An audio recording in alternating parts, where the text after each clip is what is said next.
موجود ہے جوان کا جنازہ میں نے پڑھایا، دادا موجود ہے پوتے کا جنازہ میں نے پڑھایا ہے، کس خیال کام میں ہو؟ یار آپ سوچے کہاں ہے آپ؟ قرآن کہتا ہے فَقِرْضُوا إِلَى اللَّهِ إِنِّي لَكُمْ مِنْهُ نَذِيرٌ مُبِينٌ، 27ویں پارہ کا پہلا پیج ہے۔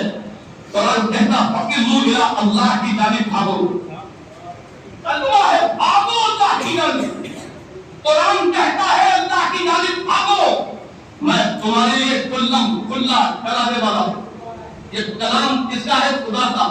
خدا خود کہتا ہے انی لکم منہ نذیر مبین، میں تمہیں کھلا ڈرا رہا ہوں، یعنی پروردگار عالم اپنے بندوں کو عذاب جہنم سے ڈرا رہا ہے کہ تم عذاب جہنم کو ہلکے میں مت لینا۔ اگر اس جہنم کی آگ کو سوئی کے نوک کے برابر کھول دیا جائے تو اس کی گرمی سے اس کی زبر سے پوری دنیا کے جانور انسان ساری مخلوق مر جائے گی، تباہ و برباد ہو جائے گی۔ جس جہنم کو سوئی کے نوک کے برابر کھول دیا جائے اس کی گرمی اس کی زبر سے پوری دنیا تباہ و برباد ہو جائے، سراپا وجود جہنم کی آگ میں جائے گا۔ اس کے 5 وقت کی نماز پڑھ رہے ہیں، اور جو لوگ 10 دن کی 5 دن کی تراویح پڑھنے کے بعد اپنی گردن سے تراویح کا بوجھ اٹھا لیتے ہیں، خیال کریں اللہ نے کہ وہ نماز رکھی ہے کہ یہ صرف سال میں رمضان کے علاوہ اور دنوں میں تقسیم نہیں ہوتا۔ آخری بات سنیں میری، نماز فجر چھوٹ جائے علماء بیان کریں گے کہ اس کی قضا ظہر میں کر لو، چاہے اس دن کر لو چاہے کبھی کر لو۔ نماز پنجگانہ کی کوئی نماز چھوٹ جائے اس کی قضا ہے، لیکن نماز تراویح چھوٹ جائے تو اس کی کوئی قضا نہیں ہے، اس کا کوئی اور سنہرا موقع دوبارہ نہیں ہے۔ کل کسی کی تراویح چھوٹ گئی، مسئلہ پوچھنے آئے گا کہ میری کل کی تراویح چھوٹ گئی، کیا کوئی آپشن ہے، کوئی چانس ہے کہ میں اس کو آج ادا کر لوں؟ حکم ہوگا کہ سنت کی قضا نہیں پڑھی جاتی ہے، تراویح سنت ہے، لہذا اب اس کی برکتوں سے تم محروم ہو گئے۔ اب اگلے سال کی انتظار کرو، اگر زندگی نے وفا کیا اور تم مرحوم نہیں ہوئے اور محروم نہیں ہوئے تو اللہ تعالیٰ تمہیں پھر موقع دے دے گا۔ اگر محروم بھی ہوئے مرحوم بھی ہو گئے تو پھر موقع نہیں ملے گا۔ اس لیے تراویح کی کوئی قضا نہیں ہے، نماز بندگانہ کی قضا ہے۔ اگر اس کی برکتوں سے محروم ہوا تو پھر محروم ہی ہو جاتا ہے، اور کبھی محروم ہوتے ہوتے مرحوم ہو جاتا ہے۔ نہیں سمجھ پا رہے ہوتے جاؤ، محروم ہوتے ہوتے مرحوم ہو جاتا ہے۔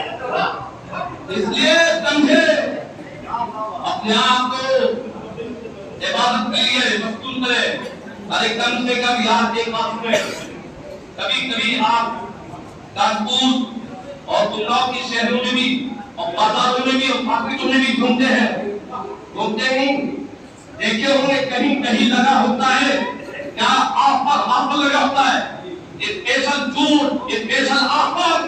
یہ اسپیشل آفر کا کیا مطلب ہے؟ 100 روپے کا سامان اور میں لکھ گیا 50% کی چھوٹ ہے، کنسیشن 50%، یعنی 100 روپیہ کا مال 50 روپے میں ملے گا۔ جب وہ آفر لگ جاتا ہے، جب اس سیل لگ جاتی ہے تو آدمی کیا کرتا ہے؟ بڑی تیزی سے دوڑتا ہے۔ یہاں کے لمیٹڈ تعدیر تک میں ہے، اس لمیٹڈ تعدیر تک 100 روپیہ کا مال 50 روپے میں ملے گا، تیزی سے حاصل کر لو ورنہ یہ تعدیر نکل جائے گی، پھر 100 روپے کا مال 100 روپے میں۔ تو آدمی اس سیل کے پاس اس اسپیشل آفر کے لیے تیزی کرتا ہے، دوڑتا ہے، نہ چاہتے ہوئے بہت سارا سامان خرید لیتا ہے، سستا ملنا ہے، سستا ملنا ہے، آج نہیں ضرورت ہے کل کو ضرورت ہوگی، آج 100 روپے کا مال 50 میں ملا ہے۔ بولیے یہ ہمارا دنیاوی نظریہ ہے، یہ ہمارا دنیاوی سوچ ہے، دنیاوی یہ طریقہ ہمارا ہے کہ ہم سوچتے ہیں۔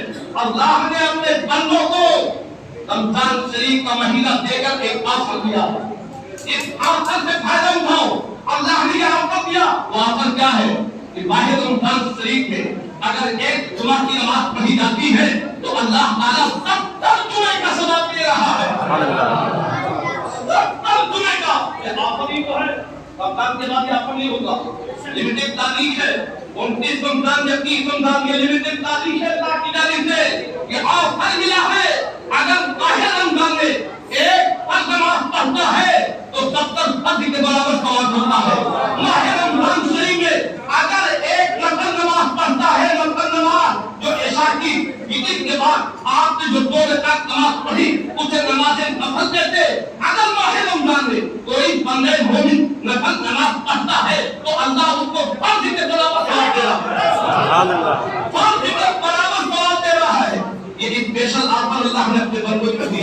تاکہ میرا بندہ اس مہینے کو پا کر اور میری عبادت کر کے میری زیارت کر کے اپنے نامہ اعمال میں نیکیوں کا ذخیرہ کر لے، اور جب نیکیوں کا ذخیرہ جمع کرے گا تو یہاں نہیں تو قبر میں کام آئے گا، یہاں نہیں تو حشر میں کام آ جائے گا، تاکہ یہ نیکیاں لے کر قبر میں جائے اور یہ نیکیاں لے کر حشر کے میدان میں جائے۔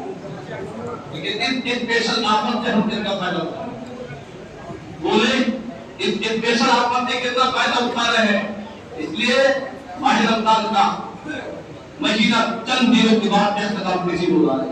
اللہ کی بات ہے، جیسے آپ نے اپنے آپ کو ماہ رمضان میں عبادت کے لیے اپنا ذہن بنایا، خدا کی بات ہے یہ چند دن بچے ہیں، یہ چند دن بھی اللہ کی 5 وقت کا نماز پڑھیے، 5 وقت کی نماز کے ساتھ جو تراویح کے احکام بچے ہوئے ہیں ان احکام کو بھی نماز تراویح میں خرچ کیجیے۔ نماز تراویح ضرور پڑھیے، یہ سنت مؤکدہ ہے، ضروری ہے پڑھنا، یہ قید مؤکدہ نہیں ہے۔ اگر نہیں پڑھتے ہیں تو گنہگار ہوں گے، اس کی برکتوں سے محروم ہوں گے، اس کی عظمتوں سے محروم رہیں گے۔ اگلے سال نمازوں پڑھنے سے کتنے لوگ زندہ ہوں گے اور کتنے لوگ زندہ نہیں ہوں گے، ضروری نہیں کہ اگلے سال پہ نصیب ہو جاتا ہو۔ اس لیے ان عظمت والے مہینے سے جتنا ہو سکے آپ تمامی فائدہ اٹھائیں۔ اور آخری بات یہ ہے کہ نمازی کی عبادت بھی 5 وقت کی نماز کی پابندی کرے، 5 وقت کی نماز کی پابندی کرے۔ ایک نماز اگر چھوڑ دیتا ہے کام قبول کر تو جہنم کے دروازے پہ اس کا نام لکھ دیا جاتا ہے، جہنم کے دروازے پہ اس کا نام لکھ دیا جاتا ہے۔ بہت سارے مکانات کے سامنے سے میں گزرتا ہوں تو مکان پہ بڑے بڑے جو کہ کالے پتھر پہ اس کا نام لکھا ہوتا ہے، مکان مالک کا نام لکھا ہوتا ہے، ٹھیک ہے نا؟ اس کا مطلب یہ ہوتا ہے کہ پوچھنے کی ضرورت نہیں، یہ فلاں صاحب کا مکان ہے، یہ آواز سنتا ہے، یہ ہوم ہوتا ہے، یہ نام لکھا ہوتا ہے نا؟ تو جب نام لکھا تو اس کا مطلب کلیئر ہو گیا، کلیئر ہو چکا ہے یہ مکان فلاں کا ہے۔ اگر یہ حافظ شاہ صاحب کا مکان ہے تو مولانا مہتاب صاحب اس پر قبضہ نہیں کر سکتے۔ بڑا سا بورڈ لگا ہے، بڑی محنت سے تراویح سنا کر نذرانہ ناطے پڑھ کے نذرانہ جمع کیا ہے، کرایہ ہی نہیں مکان بن گیا۔ یہ تو کرایہ کی بات کر رہے تھے، مکان بن گیا ہے۔ اب اتنی آسانی سے کوئی غیر کو قبضہ نہ کرے۔ عاطف دلشاد صاحب، آواز عاطف دلشاد صاحب، یا اردو میں بولے گا کاشتار رہے پر کافی یا کاشتار رہے پادری عاطف دلشاد صاحب۔ جہنم کے دروازے پہ اس کا نام لکھ دیا گیا، مطلب یہ کہ یہ گھر تمہارے لیے ڈکلیئر کر دیا۔ ایک وقت کی جان بوجھ کر نماز پڑھنے کا معاملہ کیا ہے؟ جہنم کے دروازے پہ لکھا گیا کہ اب جہنم کا یہ مکان تمہارے لیے رجسٹریشن کر دیا گیا ہے۔ تو اللہ کرو تاکہ یہ رجسٹریشن ختم ہو جائے۔ اللہ کی بارگاہ میں کہ گراؤ دو مولا، یہ ہم سے جو غلطی ہوئی ہے، جہنم کے جو دروازے پہ نام لکھے تھے مولا ہٹا کر اب میرا نام جنت کے محل کے دروازے پہ مولا ٹرانسفر کر دے، جہنم کے دروازے سے ہٹا کر جنت کے دروازے پہ میرا نام لکھ دے۔ یہ حدیث ہے، حضور فرماتے ہیں کہ آزاد کیونکہ تقریر تو لمبی ہو جائے گی، بس آپ آزاد کی تمام باتوں پہ عمل کیجئے۔ اللہ تعالی ہمیں پہلے اور آپ کبھی حضرات کو ان تمام باتوں پہ عمل کرنے کی سعادت نصیب فرمائے۔ آپ کو دعوانا الحمدللہ رب العالمین۔